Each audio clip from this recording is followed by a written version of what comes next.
I'm going to share with you 3 ways to find your niche, like to help you actually niche down.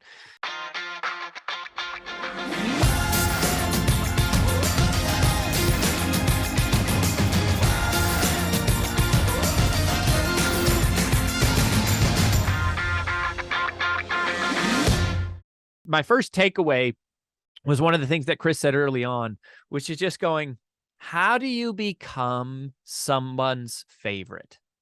Right? Like, become someone's favorite. That's what we're trying to do. Like, that is what I want to do, right? Like, and I don't know who needs to, I don't know if you need to hear this. Somebody listening needs to hear this.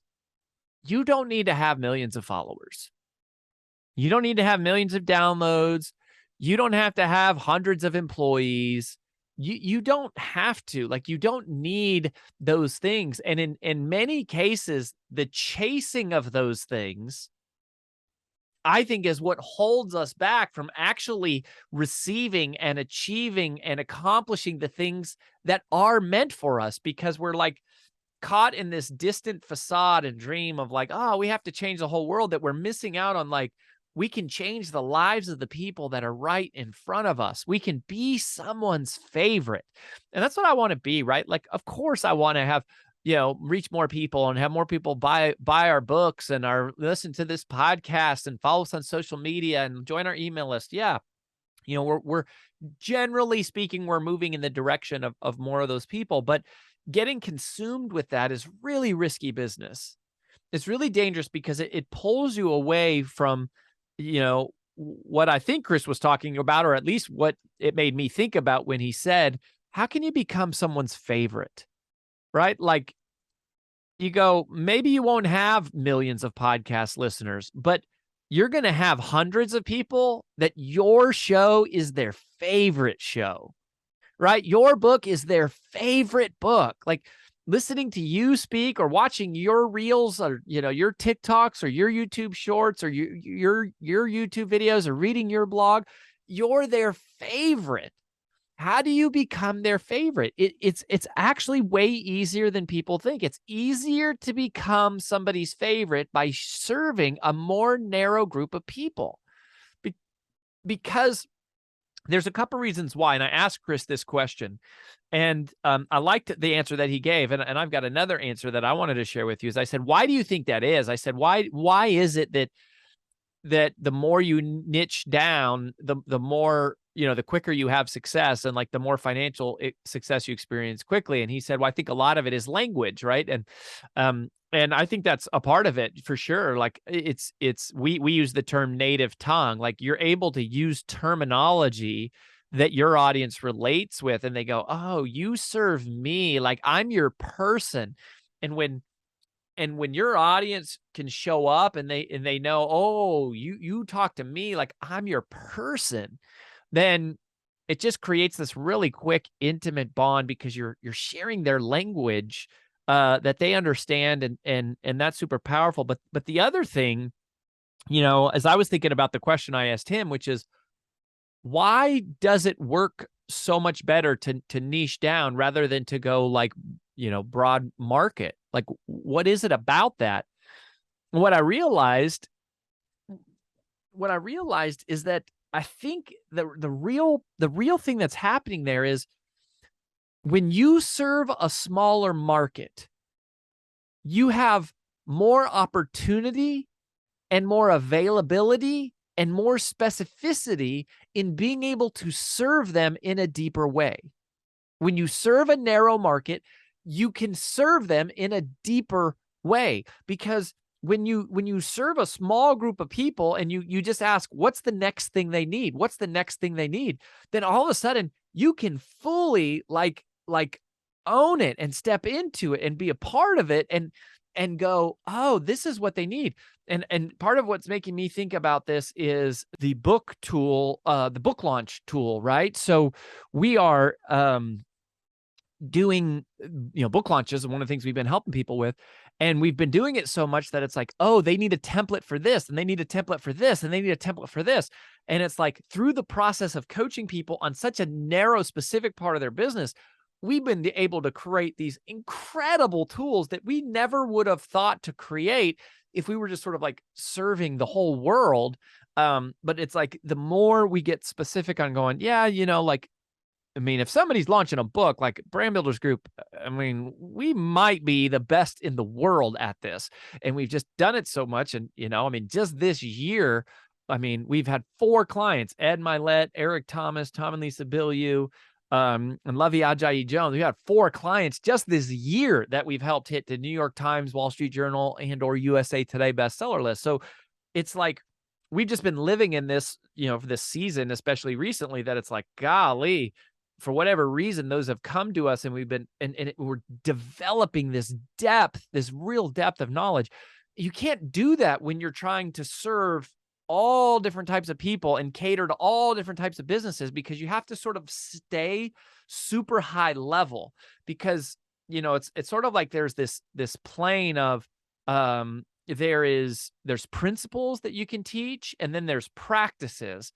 And, the principles of success are general. They apply universally. Like my book, Take the Stairs, is a great example of that, or my TED Talk, How to Multiply Time. They're principles that we teach at the principle level, and so they apply universally, which, like, people will watch a free TED Talk, but I don't make any money when they watch a free TED Talk. I do from the few of the groups that hire me to speak, which is a very small percentage of the people who watch it. And, the Take the Stairs book, a lot of people read it, but it's a $20 book in which, my royalty is 15% or whatever the number is. It's not a huge amount. Versus when we're serving people in the practices way, like we're giving people verbatim scripts of what they can sell, what they can say to generate free calls, and how to sell high dollar offers, and exactly how to structure their sales pages. And these are the steps to do a book launch. And here's how you get your first speaking engagements. And here's how you train your salespeople how to do free calls. And here's what you say to ask for referrals. And here's what you change to add humor into your presentations. And here's how you better construct your funnels. And here's how you optimize your offer structures. And here's how you create more urgency. And here's how you, like, write your email copy. And like, we can do it with such specificity because we're serving experts and personal brands on really marketing and sales, how to generate more leads. And so who is that for you? Like, who can you be their favorite? Who can you be their favorite? So that's the first thing. The second thing is how to niche down. Okay. And this is where I want to share you 3 specific questions. There's 3 different ways of niching down. And I call this, the M3 model. Okay. This is the M3 model. This is one of our curriculum elements, for our paying members at Brand Builders Group. Okay. So when you look at differentiating, how do you differentiate yourself from others in the market? The first M is the market, is the who. Okay. So here's the 3 M's: market, model, and method. Market, model, and method. Okay. So the first one is to say, can I differentiate in the market that I serve? Meaning, in who do I serve? So market is the who, model is the how, method is the what. Market is the who, model is the how, method is the what. So who do I serve? If I serve a very specific type of person, then that you're automatically niching down and creating differentiation. Now, look, even like Brand Builders Group, if you go, okay, who do we serve at a high level? It's probably entrepreneurs. Then you go, there's a level down from that, and it's like, okay, it's anyone who does professional services. You do the level down from that, and you go, okay, it's really experts. And if you go really down to the core, it's like coaches, speakers, authors, consultants, professional service advisors, right? Like they're experts. But then we narrow down to say we serve mission-driven messengers. So they're not just experts. They're experts who care more about service than they do about sales. They're people who care about money, but the money is subservient to the mission. Our audience are people who want to make a bigger impact. They want to make the world a better place. Yes, if they make more money as a byproduct of that, that's a great thing. And they need money in order to do that, because it takes money to make impact and do big things. But it's like the mission is first. So that's a part of how we have quickly differentiated and delineated and defined who we serve. So that's who you serve. It can be a demographic, like an age and a geography and but it also can be a psychographic, like mission-driven messengers, which is their mentality. So who do you serve? Next is model, right? So the business model is, that's when we say model, that's like, what is your business model? How do you service those people? This came up on the show with Chris, which was like, he serves people through online courses primarily, right? We have a different business model. We are a one-on-one coaching model. Now, we have courses, we have membership site, but that's mostly just to help people have an affordable way to step in. Our goal is to work with people at our live events and one-on-one, because man, when we get a chance to like talk to you and deep dive with you and help you not just teach it to you, but do it with you, it's life-changing. I mean, we can improve, like there's certain techniques we teach that can help people make 6 figures in 60 seconds, like changing what you say on stage. I was using this example this morning with our internal team, where we changed what one speaker said on stage and made $100,000 in just adding a little 60-second pivot in what they said from stage versus when they hadn't done it, and $100,000 difference, like $100,000 in this one pivot. We can't do that though unless we're working with you one-on-one. So that's our model. So, Uber changed the model. Taxis had a business model, which was you go stand in the taxi line and you wait for them. Uber said, we come to you wherever you are, right? And instead of standing in a line, you push a button on your app and they come to you. iTunes and Napster, they changed the model. It was the same method in terms of the what. It was still music, but the model was different. It wasn't buy a physical CD or a cassette tape. It was, go online and download a file or basically plug into this platform that plays files. That is a change in model. Airbnb is a model. It's like, instead of staying at hotels, people are renting out their homes. That's a change in business model, and it's a way to differentiate. And then the third M3 is method. The method is what you actually do. So that's like what you actually teach. So again, just using Chris as an example, since we kind of do something similar, we both have frameworks and we both have a map. We both have, like a roadmap. We call ours the brand builder journey. And we both have techniques and exercises we take people to help them clarify their audience, grow their audience, manage the different parts of their business, etc.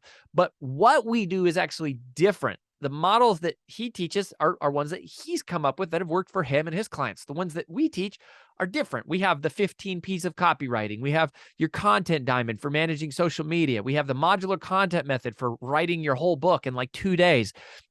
We have the something that we call pillar point formulas, which is like how to make your TED Talk go viral. And we have our bestseller launch plan for launching books. And we have all of these different frameworks where it's like the what we're teaching is actually different. You can't get what we're doing from anyone else. You could get something similar, right? There's lots of people who do something similar to what you do, but they can't do exactly what you do if you're creating your own unique methodology. And that's part of what we teach people to do in captivating content is we teach you, we help you, we facilitate the creation of your own thought leadership, of your own original IP, of your own unique methodologies and frameworks and diagrams and charts and tables that no one can get it anywhere else in the world except from you, because that's differentiating your method, and that automatically creates differentiation and distinction. So that's how you niche down. I would say focus on those three. The market, who am I serving? Who can I serve specifically? The model, how am I serving them? How can that be different? And then the method, what am I actually teaching or doing for them? That'll help you niche down. And then my last takeaway, this was directly from Chris, just, the way he said it was, I said, what's the best way to get your first customer? And I listed off all these different marketing methods. And I loved his answer. He said, choose your weapon. Choose your weapon. And here's how I internalize that. The formula for success is to do any type of marketing because you'll do it really well. But the formula for failure is to do all types of marketing. The formula for success is to do any type of marketing.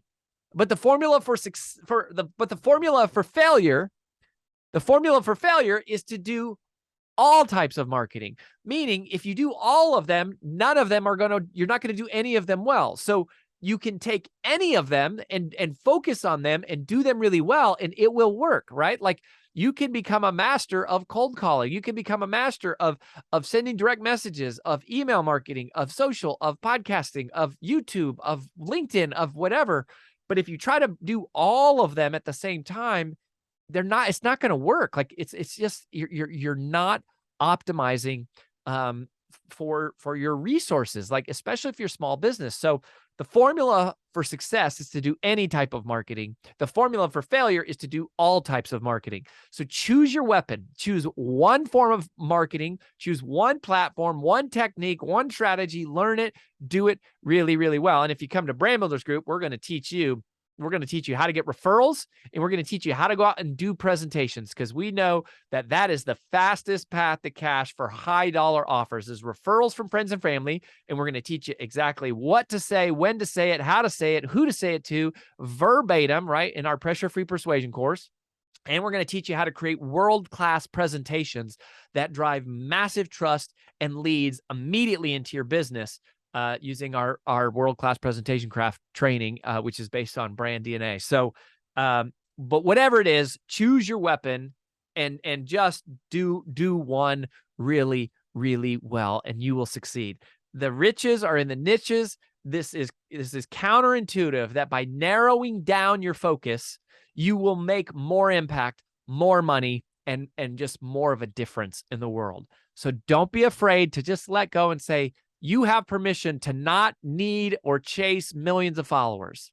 Just become the favorite of a few people. And the better job you do at doing that, the more impact, the more income, and the more influence you will create. Share this podcast, if you wouldn't mind, with somebody who you think will benefit from it, and keep coming back here week after week on the Influential Personal Brand Podcast.